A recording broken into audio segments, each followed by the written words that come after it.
நாம் கோகுலத்து மன்னனாம் குழந்தையாக கோலம் தரும் மாமாய வண்ணனாம் நாராயணீயமெனும் நல்விருந்தின் நாதனாம் நாமரசத்தேனினிமை ஊட்டுகின்ற ஆயனாம் நாராயணா ஸ்ரீமன் நாராயணா ஹரிநாராயணா ஸ்ரீமன் நாராயணா நாராயணா ஸ்ரீமன் நாராயணா நாராயண பட்டதிரி உருகும் பரமனாம் நலம் தரும் நாராயணீயம் அருள் வழங்குமே தினம் நம்மை காக்குமே. அராலம் பாதாளம் திரிதச நிலைய பிராபிதலயகாம் தரித்ரே நிர்தூதாயுரபி திச காமபி திசம் அஜ்ரும்பிஷ்டம் போதிகி குமுகுமிதி கூர்ணன் சுரரிபோகம் விபிந்தானே வக்ஷஸ்த்வயி நரகரௌ சுந்தரபுஜாம்.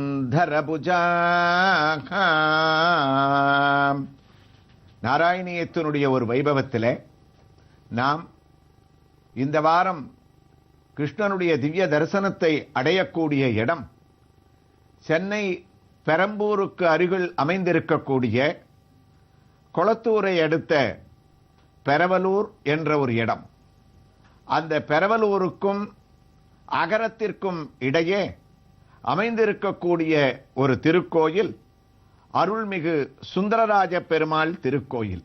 ஆம், 500 ஆண்டுகளுக்கு மேல் பழமை வாய்ந்த இந்த திருக்கோயிலிலே சுந்தர புஜனாக உற்சவமூர்த்தியாக சுந்தரராஜ பெருமாளும் மூலமூர்த்தியாக ஸ்ரீ கண்ணனான பகவான் தாமோதர பெருமாளாக இங்கு எழுந்தருளி இருந்து நமக்கு அனுகிரகிப்பது ஒரு பெரிய விசேஷத்தை அளிக்கின்றது.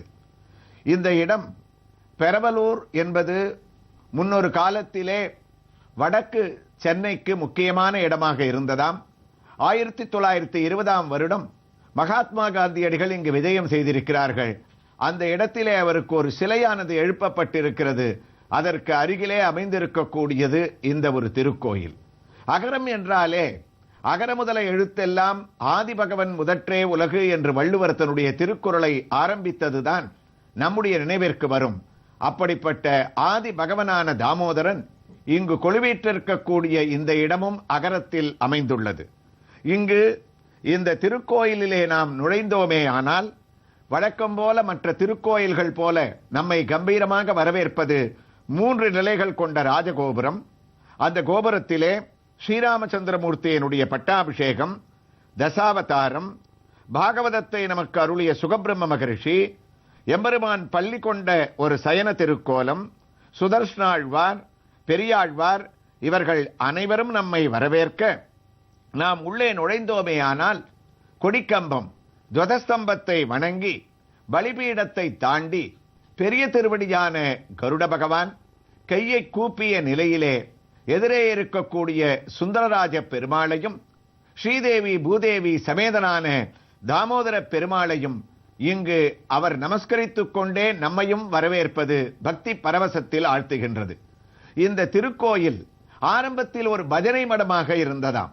பிறகு கோயிலாக இங்கு இருப்பவர்களால் கட்டப்பட்டது.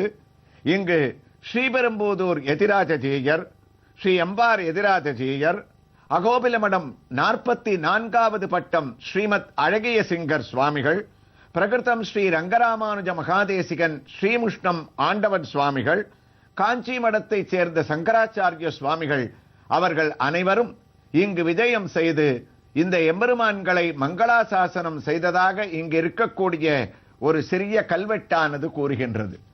இந்த திருக்கோயிலை நாம் வலம் வர ஆரம்பித்தோமே ஆனால் இங்கு அழகாக தாயார் சுந்தரவல்லி தாயாராக அமைந்திருக்கின்றார்.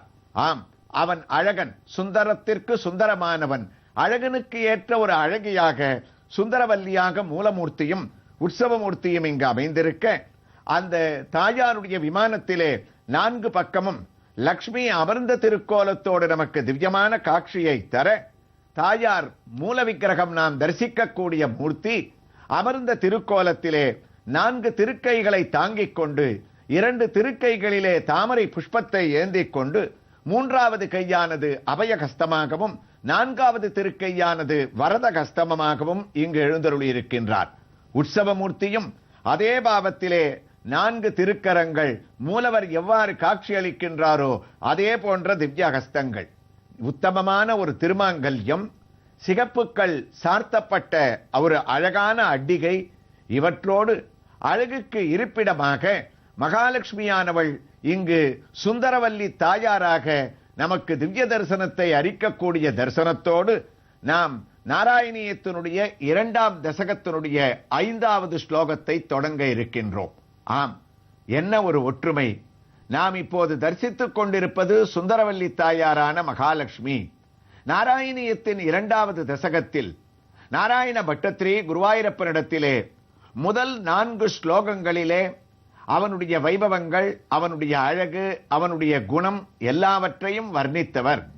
இவ்வளவு அழகும் குணமும் இருந்தால் கூட மகாலட்சுமியானவள் உன்னிடத்தில் இல்லாவிட்டால் உனக்கு பெருமை இல்லை என்று சென்ற ஸ்லோகத்திலே மகாலட்சுமி தன்னுடைய பக்தர்களிடத்திலே சென்றால் கூட உன்னுடைய ஞாபகமாகவே இருப்பதால் அவர்களிடத்திலே நிலையாக தங்குவதில்லை. உடனே கிளம்பி உன்னிடத்திலே வந்து உன்னுடைய வக்ஷஸ்தலத்திலே குடிகொண்டுகின்றார்.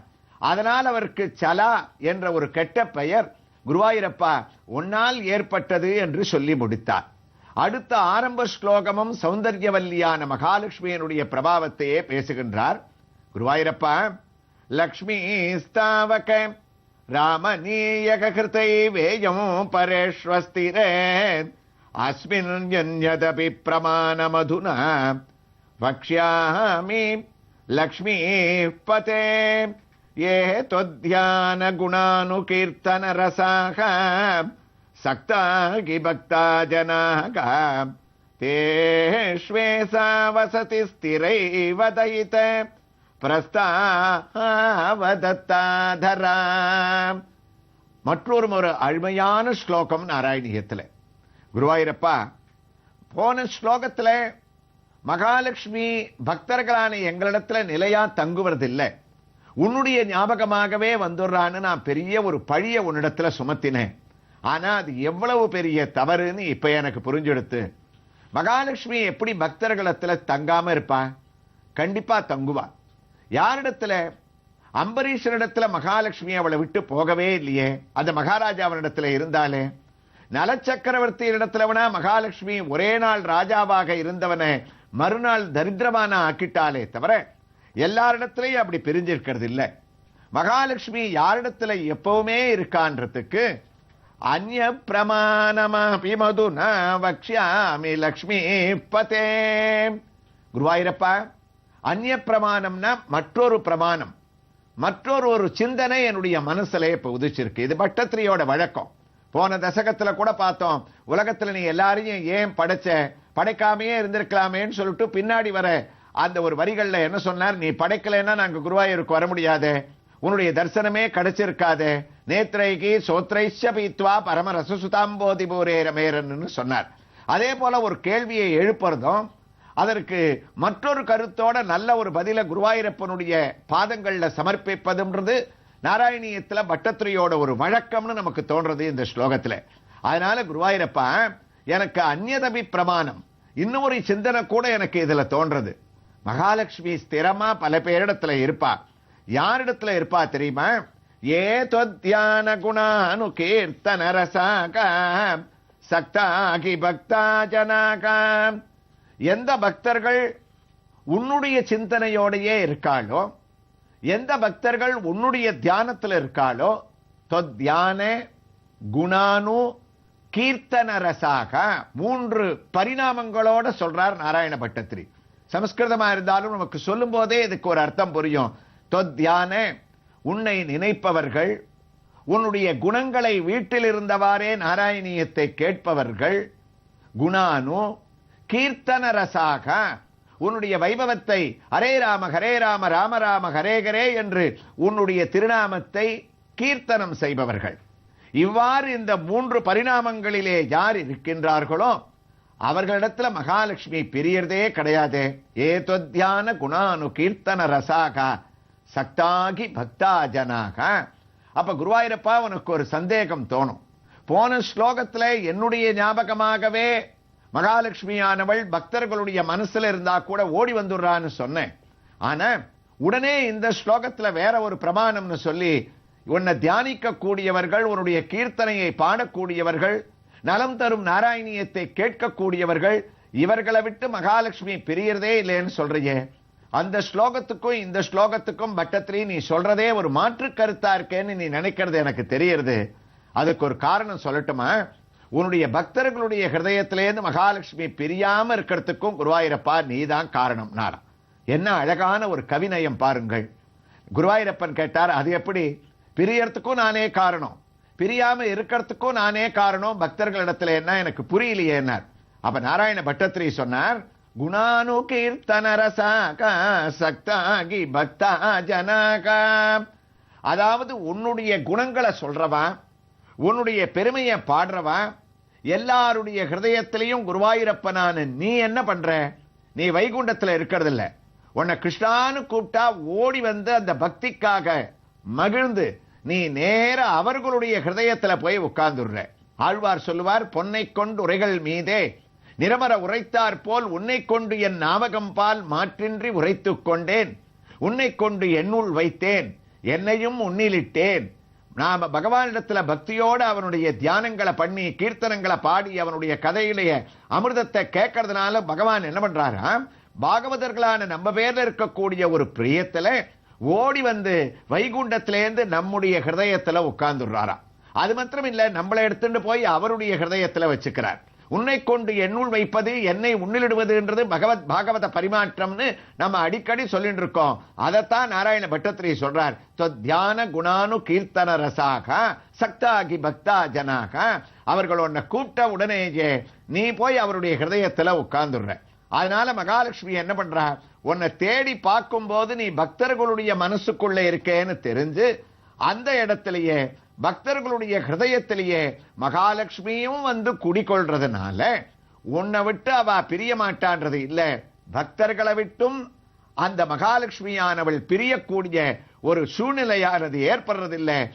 தியான குணானுன்னு அழகான ஒரு உதாரணத்தை சொல்லி நம்ம பகவான தியானம் பண்ணமே, ஆனால் மகாலட்சுமியும் அஷ்ட ஐஸ்வர்யங்களோடு நம்மளோட குடியிருப்பான்னு சொன்னாராம். அப்ப இந்த ஸ்லோகத்தோட உட்கருத்து என்னன்னா, சுலபமா ஒரே வரியில சொல்லிட்டார், தியான குணானு கீர்த்தன ரசாகா. உன்னை தியானிப்பவர்கள் ஐஸ்வர்யத்தை அடைபவர்கள். தியானிப்பவர்கள்னா ஏதோ ஒரு வேண்டும் அப்படின்ற ஒரு வரத்தை அடைவதற்காக, ஐஸ்வர்யத்துக்காக, செல்வத்துக்காக பிரார்த்திக்க கூடிய நாம மாத்திரம் இல்லையா. யோகிகள், எல்லாத்தையும் திறந்த மகரிஷிகள், அவாத்தான தியானத்துல ஈடுபட முடியும். நம்மளால ஒரு 5 நிமிஷத்துக்கு மேல கண்ணை மூடிண்டு ஒரே இடத்துல மனசை நிலைநிறுத்தி தியானம் பண்ணவே நம்மளால முடியாது. அப்ப தியான தியானிக்க கூடிய விவேகிகள், மகான்கள், பெரியவர்கள், அவர்கள் கூட ஒன்ன சோஸ்திரம் பண்ற அளவுக்கு அவர்களுக்கு பணம் தேவையில்லை, ஐஸ்வர்யம் தேவையில்லை. இருந்தா கூட அவ என்ன பண்றா, தியான மகாலட்சுமியான ஒன்ன சோஸ்திரம் பண்றான்னாலாம். அப்ப அதுல இருந்து நமக்கு என்ன தெரியுதுன்னா, 3 பேர், அதாவது சுவாமி நிகமாந்த தேசிகன், ஆதிசங்கரர், வித்யாரண்யர், இந்த 3 பேருமே மகாலட்சுமியை தியானம் பண்ணி பகவானுடைய பக்தர்களுக்கு ஐஸ்வர்யத்தை ஏற்படும்படியாக பண்ணவர்கள்னு அதை மனசுல வச்சுட்டு தான் பட்டத்திரி இந்த வரிகளை சொல்றார். இவர் சொன்ன 3 பேருக்கு அந்த நாராயணியத்தினுடைய பதம் எப்படி பொருந்தும்னு அடுத்த பகுதியில இந்த திருக்கோயில் இருக்கக்கூடிய ஒரு திவ்ய சன்னதியினுடைய திவ்ய தரிசனத்தோடு நாம் தொடரலாம்.